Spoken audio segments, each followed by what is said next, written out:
ಬಲವಂತಾಗಿ ಅಂದ್ರೆ ಈಗ ಕೋರ್ಟ್ ಹೇಳುತ್ತೆ ಅವ್ರ ಜೀವ ಉಳಿಸ್ಬೇಕಂತ ಹೇಳ್ಯಾರ.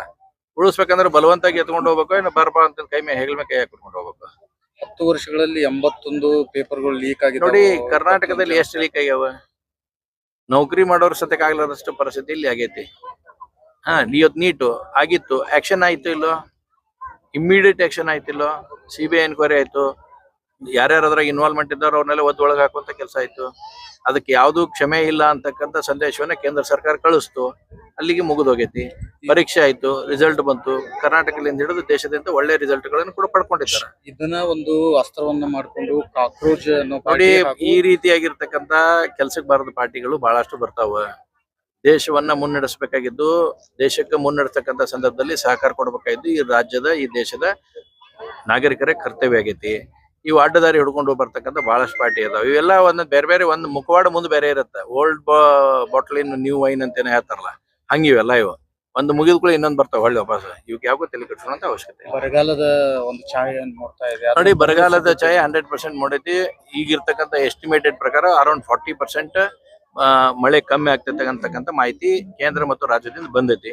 ಹೀಗಾಗಿ ನಾವು ಕೂಡ ಇದ್ರ ಬಗ್ಗೆ ಎಚ್ಚರಿಕೆಯನ್ನ ವಹಿಸ್ಕೋಬೇಕಂತ ರಾಜ್ಯ ಸರ್ಕಾರಕ್ಕೆ ವಿನಂತಿಯನ್ನು ಮಾಡಿದ್ದೇವೆ ಮತ್ತು ಮುಖ್ಯಮಂತ್ರಿಗಳಿಗೆ ಇದ್ರ ಬಗ್ಗೆ ಮನವರಿಕೆ ಮಾಡಿಕೊಡ್ತಕ್ಕಂಥ ಕೆಲಸವನ್ನು ಮಾಡಿದ್ದೇವೆ. ಯಾಕಂದ್ರೆ ಮಳೆ ಬರಂಗಿಲ್ಲ ಅಂತಕ್ಕಂಥದ್ದು ಬಹಳಷ್ಟು ಆಗ್ತಾ ಇದೆ. ದೇವ್ರ ದಯದಿಂದ ಒಂದು 4-5 ದಿವಸ ಬಂತು. ನಮಗೂ ಇನ್ನೂ ದೇವ್ರ ಮೇಲೆ ಹರಿಕೆ ಐತಿ. ದೌಡ್ ಬಂದ್ರೆ ಬಹಳ ಚಲೋ, ಎಲ್ಲಾ ರೀತಿಯಿಂದ ಅನುಕೂಲ ಆಕೈತೆ ಅನ್ನೋದನ್ನ. ಇನ್ ಕೇಸ್ ಮಳೆಗಾಲದ ಕೈ ಕೊಟ್ಟಿದ್ದ ಖರೆ ಆಯ್ತು ಅಂತಂದ್ರೆ ರಾಜ್ಯ ಸರ್ಕಾರ ಮೊದಲ ತಕ್ಷಣ ಇದಕ್ಕೆ ಏನೇನ್ ಬೇಕೋ ಆ ರೀತಿಯಾಗಿರ್ತಕ್ಕಂಥ ಉಪಯೋಗ ಆಗ್ತಕ್ಕಂಥ ಕೆಲಸ ಕಾರ್ಯಗಳನ್ನ ತೆಗೆದುಕೊಳ್ಬೇಕು. ಬಹುಶಃ ಇವತ್ತು ಮುಖ್ಯಮಂತ್ರಿಗಳು ಅದಕ್ಕೆ ಸಂಬಂಧಪಟ್ಟಿರ್ತಕ್ಕಂಥ ಸಭೆ ಮಾಡಿದಾರೆ. ನಾನು ಇನ್ನು ಬೇರೆ ಹೊರಗಡೆ ಏನ್ ಬಂದೈತೆ, ಔಟ್ಪುಟ್ ಏನ್ ಬಂದೈತೆ ನಾನು ನೋಡಿಲ್ಲ.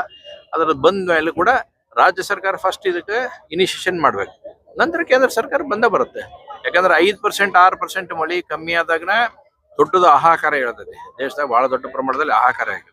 ಈಗ 40% ಮೈನಸ್ ಆಗ್ತೈತೆ ಅಂತ ಸಂದರ್ಭದಲ್ಲಿ ರಾಜ್ಯ ಸರ್ಕಾರ ಇದಕ್ಕೆ ಬಹಳಷ್ಟು ಮುಂಜಾಲೋಚನೆ ಮಾಡ್ಕೊಂಡು ಯೋಜನೆಗಳನ್ನ ರೂಪಿಸುವಂತದ್ದು ಆದ್ಯ ಕರ್ತವ್ಯ ಕೊಡಬೇಕಾಗುತ್ತೆ. ಅದ್ರ ಮಾಡ್ಲಿ. ಬರಗಾಲನ 100% ಆಗಿತ್ತು ಅಂದ್ರೆ ಕೇಂದ್ರ ಸರ್ಕಾರ ಆಟೋಮೆಟಿಕ್ಲಿ ಬಂದ ಬರುತ್ತೆ, ಸಹಾಯ ಮಾಡಿ ಮಾಡುತ್ತೆ. ಸಣ್ಣ ಪ್ರಶ್ನೆ, ತಮಗೆ ಸಂಘಟನಾ ಶಿಲ್ಪಿಯನ್ನು ಬಿರುದು ಕೊಟ್ಟಿದ್ದಾರೆ. ನೋಡಿ, ನಾನು ಯಾರು ಅಷ್ಟು ದೊಡ್ಡ ವ್ಯಕ್ತಿ ಇಲ್ಲ. ನನ್ನ ಪಕ್ಷದ ಒಬ್ಬ ಸಾಮಾನ್ಯ ಕಾರ್ಯಕರ್ತ. ಪ್ರೀತಿಯಿಂದ ನನ್ನ ಸಹಕಾರದ ಇದ್ದವರು, ನನ್ನ ದೋಸ್ತರಾಗ್ಲಿ, ನಮ್ಮ ಆಟೋ ಚಾಲಕರೆಲ್ಲ ಹೇಳ್ತಾರ. ಆದ್ರೆ ನಂದು ನನಗೆ ಗೊತ್ತೈತಿ, ನಾ ಒಬ್ಬ ಪಕ್ಷದ ನಿಷ್ಠಾವಂತ ಕಾರ್ಯಕರ್ತ. ನೋಡಿ, ದೇವೇಗೌಡರ ಧರ್ಮಪತ್ನಿಯವರು ಇವತ್ತು ನಿನ್ನೆ ದಿವಸನ ತೀರ್ಕೊಂಡಿದ್ದಾರೆ. ಹೀಗಾಗಿ ನಾನು ಒಂದೇ ಹೇಳ್ತೀನಿ, ದೇವರು ಅವ್ರ ಕುಟುಂಬಕ್ಕೆ ಶಕ್ತಿಯನ್ನು ಬರೆಸ್ತಕ್ಕಂಥ ಸಾಮರ್ಥ್ಯವನ್ನು ಕೊಡ್ಲಿ. ಅವ್ರ ಕುಟುಂಬದ ಜೊತೆ ನಾವೆಲ್ಲರೂ ಇರ್ತೇವೆ. ಅಂತಿಮ ದರ್ಶನ ಹೇಳ್ತೇವೆ.